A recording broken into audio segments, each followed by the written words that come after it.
بسم اللہ الرحمن الرحیم۔ السلام علیکم عزیز طلبہ و طالبات۔ بسم اللہ الرحمن الرحیم۔ عزیز طلبہ و طالبات، آج کا ہمارا لیکچر ہے نظم نمبر 4، اردو 12ویں جماعت، فیڈرل بورڈ۔ نثار میں تیری گلیوں کے بند نمبر 4 اور 5 کی تشریح اور فنی محاسن و صنائع بدائع کے ساتھ حاضر خدمت ہیں پروفیسر چودھری محمد شریف آرائی۔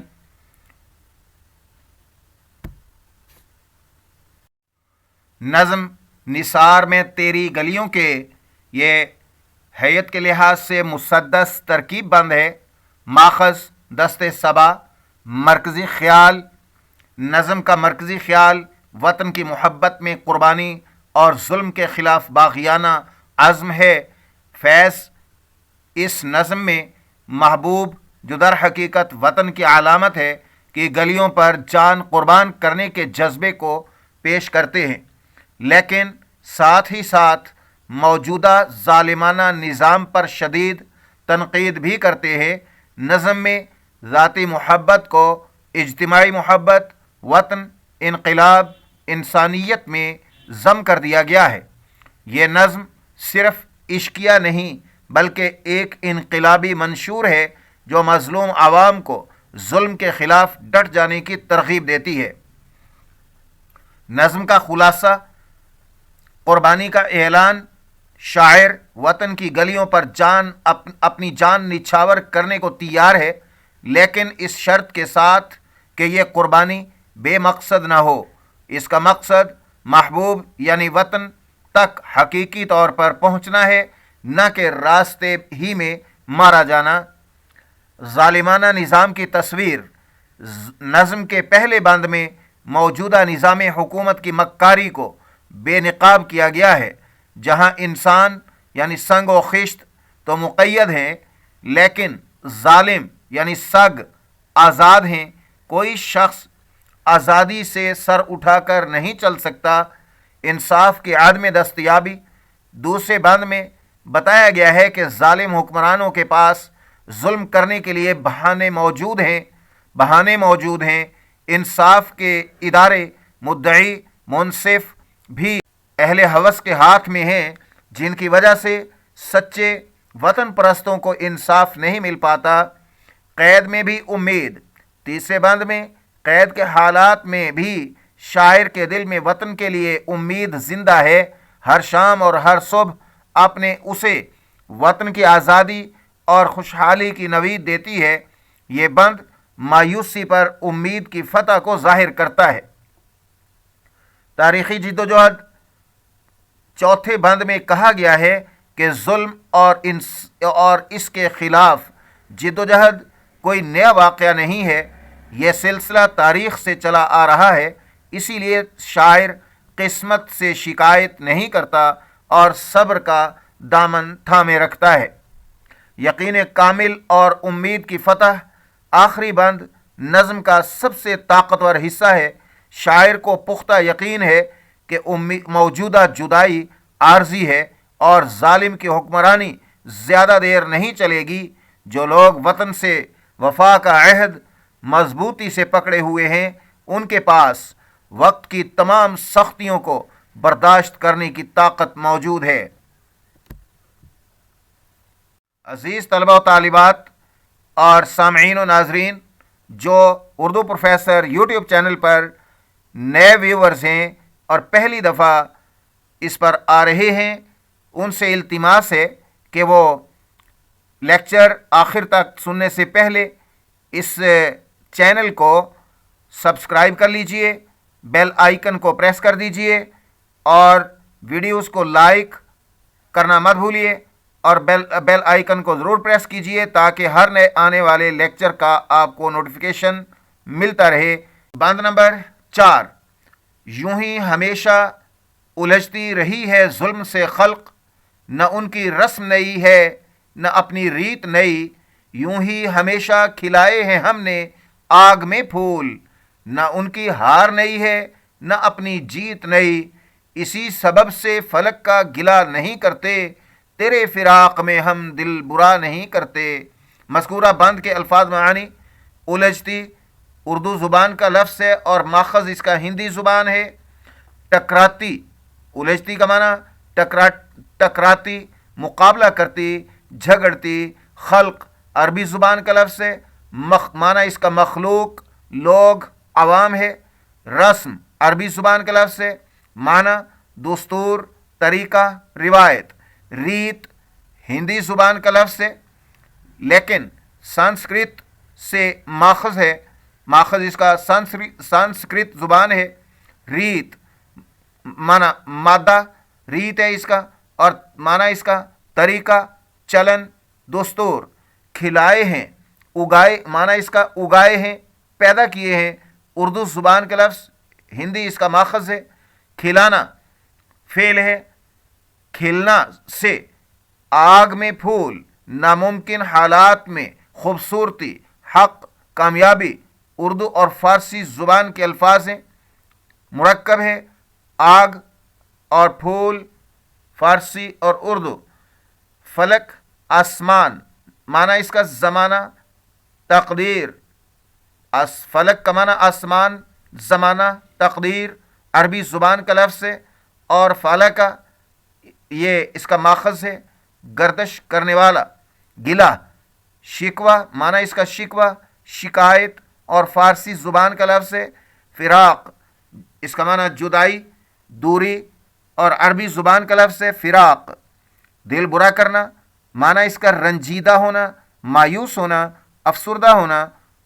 وہ اردو مرکب ہے، اردو محاورہ ہے۔ دل فارسی کا لفظ ہے اور برا ہندی زبان کا لفظ ہے۔ بند نمبر 4 کا مفہوم: اس بند میں شاعر کہتا ہے کہ مظلوم عوام کا ظالم حکمرانوں سے ٹکراؤ کوئی نئی بات نہیں ہے، نہ ظالموں کے طریقے نئے ہیں اور نہ ہی مظلوموں کے صبر اور مزاحمت کا راستہ نیا ہے۔ آگ میں پھول کھلانا ایک علامتی بیان ہے جس کا مطلب ہے کہ تاریخ کے اس دور میں مظلوم قوموں نے ناسازگار اور آتش گیر حالات میں بھی امید، محبت اور انقلاب کے پھول اگائے ہیں۔ ان کی یہ جد و جہد جاری ہے، اس لیے کبھی کبھی ہار اور کبھی جیت ہوتی رہتی ہے۔ اسی تاریخی تسلسل کو جان کر شاعر قسمت کو کوستا نہیں اور محبوب یعنی وطن یا آزادی کی جدائی کے غم میں اپنا دل بگاڑتا نہیں ہے۔ یہ بند فیض کی رومانوی اور انقلابی شاعری کا شاہکار ہے۔ یہ بند نظم کا مزاحمتی اور حوصلہ افزائی کا محور ہے۔ فیض یہاں جد و جہد کو ایک تاریخی تسلسل کے طور پر پیش کرتے ہیں جہاں ظالم اور مظلوم کے درمیان کی جنگ قدیم ہے۔ فیض کے ہاں غم جانا اور غم دوراں ایک ہی پیکر میں جمع ہیں۔ اس میں ذاتی محبت کو اجتماعی محبت سے اس طرح گھولا گیا ہے کہ دونوں ایک دوسرے کی پہچان بن جاتی ہیں۔ یوں ہی ہمیشہ الجھتی رہی ہے ظلم سے خلق، نہ ان کی رسم نئی ہے نہ اپنی ریت نئی۔ اس میں تاریخ کا فلسفہ پنہاں ہے، پوشیدہ ہے، مخفی ہے۔ یہ جد و جہد محض ان کے دور کی نہیں بلکہ ہر زمانے کی کہانی ہے۔ فرعون اور موسیٰ، نمرود اور ابراہیم، یزید اور حسین رضی اللہ تعالی عنہم کی مثالیں اس بات کی گواہ ہیں۔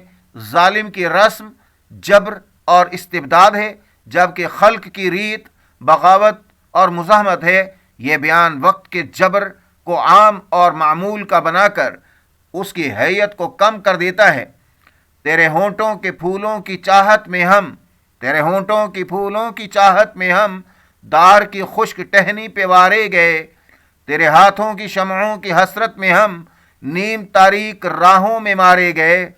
اس بند میں فیض احمد فیض نے وطن کو محبوب قرار دیا ہے اور وطن سے عقیدت اور محبت کو اس طرح بیان کیا ہے جیسے کوئی اپنے محبوب سے اظہار عقیدت کرتا ہے۔ فیض اس بات پر یقین رکھتے ہیں کہ جب رومان اور انقلاب شاعر کے فن اور ذات میں ڈھل جاتے ہیں تو ترقی پسند شاعری جنم لیتی ہے۔ فیض صرف ہے تو ہے انقلاب کا نعرہ، فیض صرف انقلابی تو ہیں، انقلاب کا نعرہ بلند کر کے کچھ تو خون کی دعوت دیتے نظر نہیں آتے، بلکہ وہ نرم اور کومل الفاظ میں ہمیں انقلاب کے راستے سے روشناس کراتے ہیں۔ فیض کی سوشلزم سے وابستگی اور آزادانہ اظہار خیال کی سخت سزا کاٹنی پڑی۔ انہوں نے اپنی زندگی کے بہترین ماہ و سال قید میں رہ کر گزارے، لیکن یہ قید و بند ان کے نظریات کو تبدیل نہ کر سکی۔ اے خاک نشینوں اٹھ بیٹھو، وہ وقت قریب آ پہنچا ہے جب تخت گرائے جائیں گے، جب تاج اچھالے جائیں گے۔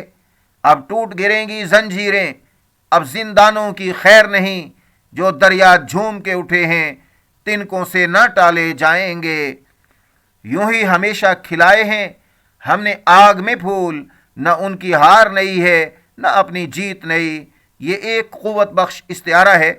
آگ میں پھول کھلانا، آگ ظلم، سختی اور ابتلا کی علامت ہے، جبکہ پھول امید، کامیابی اور فتح کی علامت ہے۔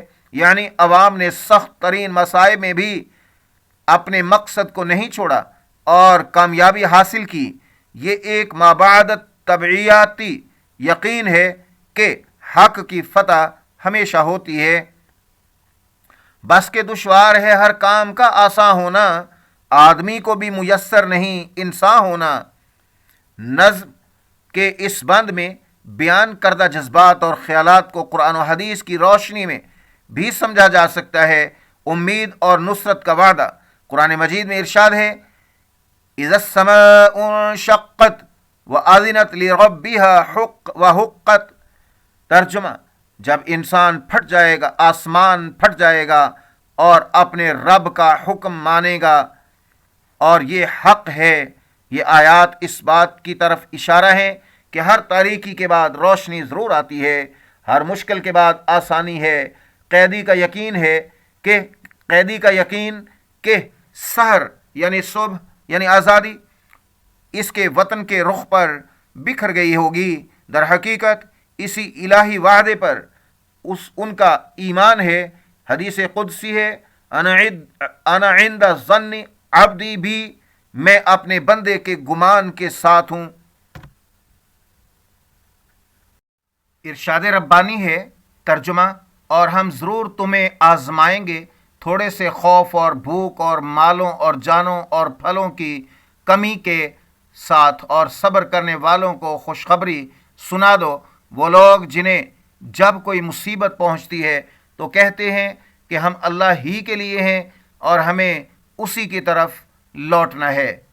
شاعر کا قید و بند کی صعوبتوں کو برداشت کرتے ہوئے وطن کے لیے امید کو تھامے رکھنا صبر کی اسی عظیم صفت کا مظہر ہے۔ قید کی تکلیف میں صبر اور امید کا دامن تھامے رکھنا در حقیقت مومن کی شایان شان ہے۔ قرآن مجید میں اللہ تعالیٰ کا ارشاد ہے، ان مع العسر یسرا، ترجمہ، بے شک مشکل کے ساتھ آسانی ہے۔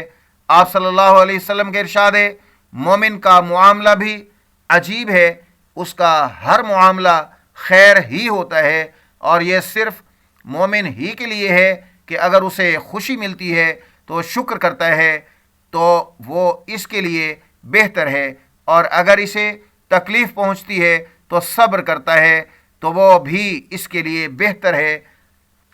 فنی محاسن و صنعت تضاد، ہار نئی اور جیت نئی میں تضاد پایا جاتا ہے جو کلام میں قوت اور معنویت پیدا کرتا ہے۔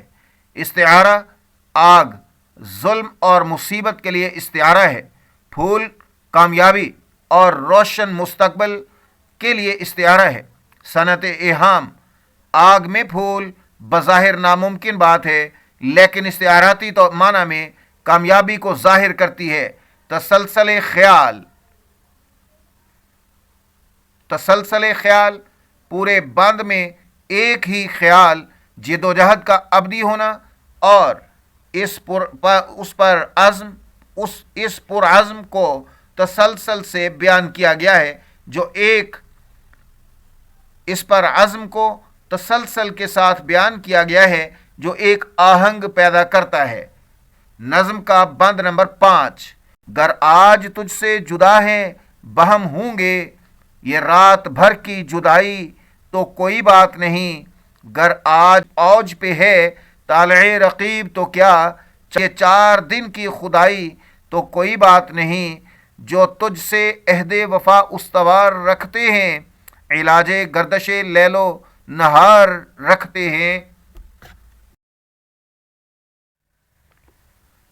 بند نمبر 5 کے الفاظ معانی: باہم ایک ساتھ، باہم کا معنی ایک ساتھ یعنی اکٹھے، فارسی لفظ ہے اوج، بلندی، اس کا معنی بلندی، عروج عربی زبان کا لفظ، طالع رقیب حریف کی قسمت، دشمن کا نصیب عربی اور فارسی زبان کا لفظ مرکب ہے، عربی اور فارسی کا، خدائی حکومت، اس کا معنی حکومت، بادشاہت، قبضہ فارسی لفظ ہے، اردو میں استعمال ہو رہا ہے، عہد وفا وفاداری کا وعدہ عربی مرکب ہے، استوار مضبوط پختہ، اس کا معنی پختہ فارسی لفظ ہے، علاج اس کا معنی تدبیر حل اور عربی زبان کا لفظ ہے، گردش لیل و نہار دن اور رات کا بدلنا، یہ معانی ہے زمانے کی گردش، عربی زبان کا مرکب ہے۔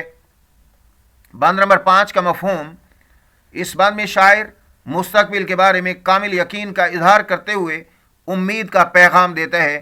وہ وطن کو مخاطب کر کے کہتا ہے کہ اگر آج ہم ایک دوسرے سے دور ہیں تو کوئی بات نہیں، کیونکہ کل ہم ضرور اکٹھے ہوں گے، یہ دوری اتنی ہی عارضی ہے جیسے ایک رات کی جدائی جس کا اختتام صبح کے ساتھ ہوتا ہے۔ اگر آج ہمارے دشمن یعنی رقیب کی قسمت عروج پر ہے اور وہ ہم پر حکومت کر رہا ہے تو بھی کوئی غم نہیں، کیونکہ اس کی یہ بادشاہت یا حکمرانی صرف 4 دن کی ہے، یعنی عارضی ہے۔ آخر میں وہ بتاتا ہے کہ وہ لوگ جو اپنے وطن سے وفاداری کا پختہ عہد رکھتے ہیں، وہ زمانے کی گردشوں اور نشیب و فراز کا مقابلہ کرنے اور ان کا حل یعنی علاج جانتے ہیں، ان کے پاس استقامت کا نسخہ ہے۔ بند نمبر 5 کی تشریح: یہ بند امید پرستی اور عارضی جدائی کے فلسفے پر مبنی ہے۔ یہ پچھلے بند کے تاریخی شعور کو ذاتی عزم میں بدلتا ہے۔ یقین وصال اور عارضی جدائی: اگر آج تجھ سے جدا ہیں تو کل بہم ہوں گے، یہ رات بھر کی جدائی تو کوئی بات نہیں۔ یہاں شاعر جدائی کے دکھ کو کم کر رہا ہے، وہ وطن سے دوری کو رات بھر کی جدائی سے تشبیہ دیتا ہے جو بہت مختصر وقت ہے۔ رات کے بعد یقینی طور پر دن کا طلوع ہونا ہے، بالکل اسی طرح جدائی کے بعد وصال بھی یقینی ہے۔ یہ استعارہ یقین محکم کو ظاہر کرتا ہے۔ ستاروں سے آگے جہاں اور بھی ہیں، ابھی عشق کے امتحان اور بھی ہیں، عارضی ظلم اور زوال رقیب، اگر آج اوج پہ ہے طالع رقیب تو کیا، یہ 4 دن کی خدائی تو کوئی بات نہیں۔ یہ مصرع ظالم حکمران کو چیلنج کر رہے ہیں۔ طالع رقیب کا اوج، دشمن کا عروج، مراد اس سے دشمن کا عروج وقتی اور سطحی ہے۔ 4 دن کی خدائی کا محاورہ اس حکمرانی کی کمزوری اور عارضی پن کو بیان کرتا ہے۔ اس طرح کی عارضی طاقت پر پریشان ہونا دانش مندی نہیں۔ ان اشعار میں فیض احمد فیض نے وطن کو محبوب قرار دیا ہے اور وطن سے عقیدت اور محبت کو اس طرح بیان کیا ہے جیسے کوئی اپنے محبوب سے اظہار عقیدت کرتا ہے۔